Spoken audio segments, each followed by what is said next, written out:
bafowethu khona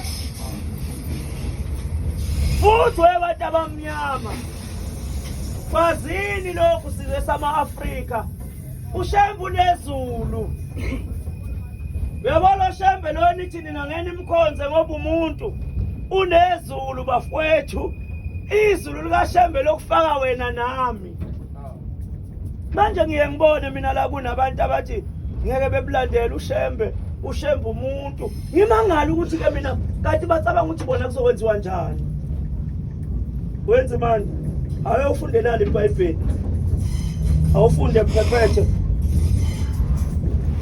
funde nje ungafundi kakhulu ukuze ngizosheshe ngehle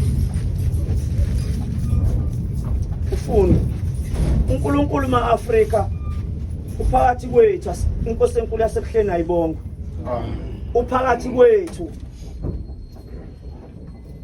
imbhalo noma uNumero 14:14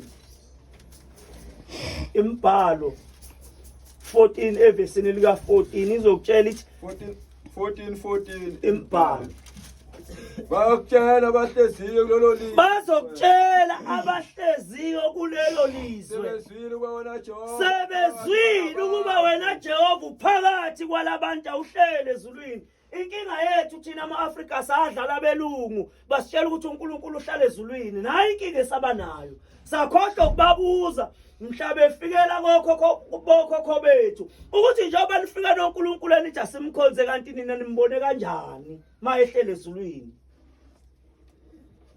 awukwazi ufika nento othi ihlele ezulwini kodwa uyilethe emhlabeni ungazange uyibone abakubonayo ubuso wena Jehova ubuso nobuso wena Jehova nefu lakho limi phezu kwalaba bantu ngensika yefu uyakuhamba phambi kwawo uhamba phambi uzobona nje ngolesine uzobe hamba phambi kwethu emini ngolesine nje la kuthiwa kuzohlangana nokubhoda bese kuyadwetshwa kubhekwe emabhidi uzobe hamba phambi kwethu uzobuthi wena umuntu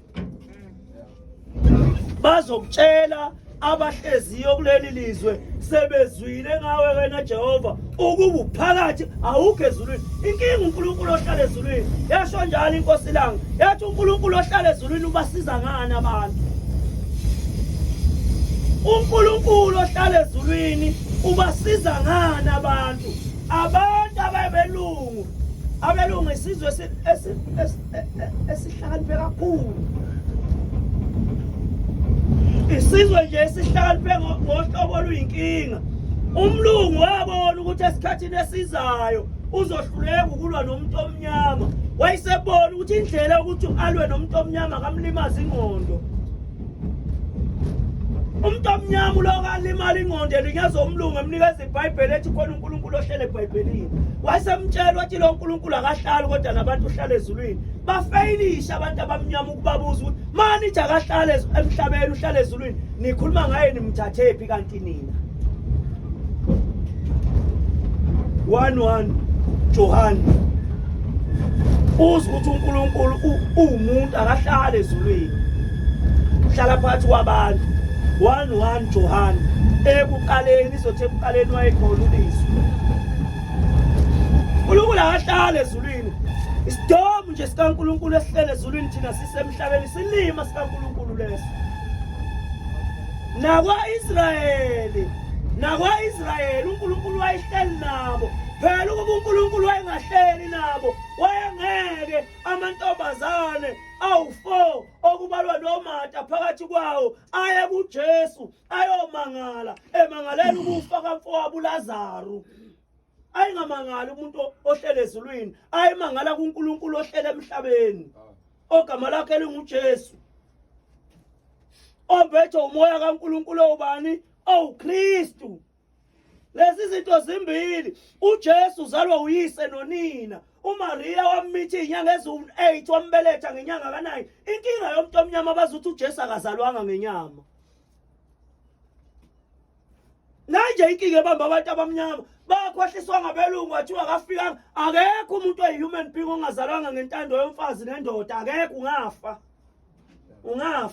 kodwa into engazalwanga uMaria kwaba yilo moya ogama lawo linguKristu owangena kuyena eminyaka ewu-30 ebhajadiswa uJohane emfuleni iJordani awazi kodwa umlandeli wakhe. Emveni kokube sebhajadisiwe in 30 years wahlala iminyaka emithathu wafa. Akekho namhlanje ngeke umbone. Ngisho uhambe uyomfuna ngeke umthole ngoba wenzani wafa. Wafa manithi uyaphila uphi? Uhlaliphi? Wafa fi unethuna mungaya kwaIsrael zolithola ithuna lakhe. Akekho umuntu onethuna ongafile. Mawufica ithuna lakhe khomba ukuthi kunamathamba akhe ngaphansi. 1 John. Ekuqaleni wabekhona ulizwi. Ulizwi wabe noThixo. Ulizwi loyo wabe nguThixo. Yena lowo wayenoThixo ekuqaleni. Konke kwenziwa nguye. Ngaphandle kwakhe akwenziwanga lutho.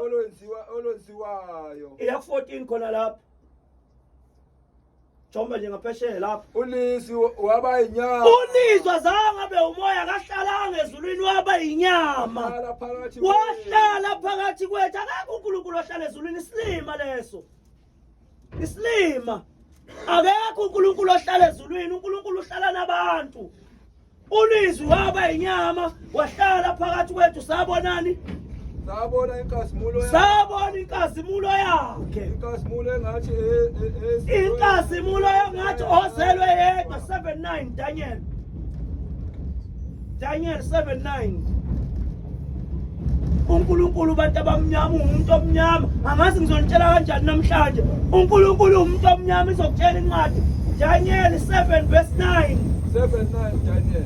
Ngabe ngibona